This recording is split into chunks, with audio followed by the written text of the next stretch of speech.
ನಮಸ್ಕಾರ ಫುಟ್ಬಾಲ್ ಅಭಿಮಾನಿಗಳಿಗೆ. ಜಗತ್ತಿನ ಅತಿದೊಡ್ಡ ಕ್ರೀಡಾ ಹಬ್ಬ ಫಿಫಾ ಫುಟ್ಬಾಲ್ ವಿಶ್ವಕಪ್ 2026 ಈಗ ಅಧಿಕೃತವಾಗಿ ಆರಂಭವಾಗಿದೆ.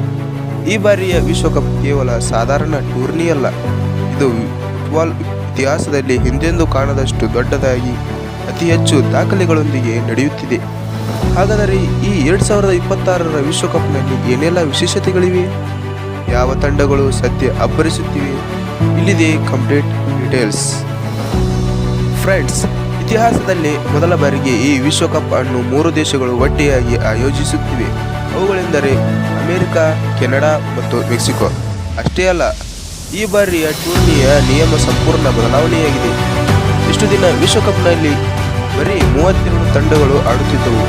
ಆದರೆ ಈ ವರ್ಷದಿಂದ ಒಟ್ಟು 48 ದೇಶಗಳು ತಂಡಗಳು ಕಪ್ಗಾಗಿ ಹೋರಾಡುತ್ತಿವೆ. ಅಂದರೆ ಪಂದ್ಯಗಳ ಸಂಖ್ಯೆ 64ರಿಂದ ನೇರವಾಗಿ 104 ಪಂದ್ಯಗಳಿಗೆ ಏರಿಕೆಯಾಗಿದೆ. ಜೂನ್ 11ಕ್ಕೆ ಶುರುವಾಗಿರುವ ಈ ಹಬ್ಬ ಜುಲೈ 19ರವರೆಗೆ, ಅಂದರೆ ಬರೋಬ್ಬರಿ 39 ದಿನಗಳ ಕಾಲ ಇಡೀ ಜಗತ್ತನ್ನು ರಂಜಿಸಲಿದೆ.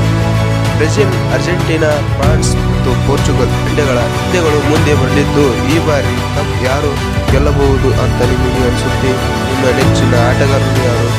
ಲಿಯೋನೆಲ್ ಮೆಸ್ಸಿನಾ ಅಥವಾ ಕ್ರಿಸ್ಟಿಯಾನೋ ರೊನಾಲ್ಡೋ? ಕಮೆಂಟ್ ಮಾಡಿ ತಿಳಿಸಿ. ನಮ್ಮ ಚಾನಲ್ಗೆ ಈಗಲೇ ಸಬ್ಸ್ಕ್ರೈಬ್ ಮಾಡಿ, ಈ ವಿಡಿಯೋಗೆ ಒಂದು ಲೈಕ್ ಮಾಡಿ. ಮುಂದಿನ ವಿಡಿಯೋದಲ್ಲಿ ಸಿಗೋಣ. ಧನ್ಯವಾದಗಳು.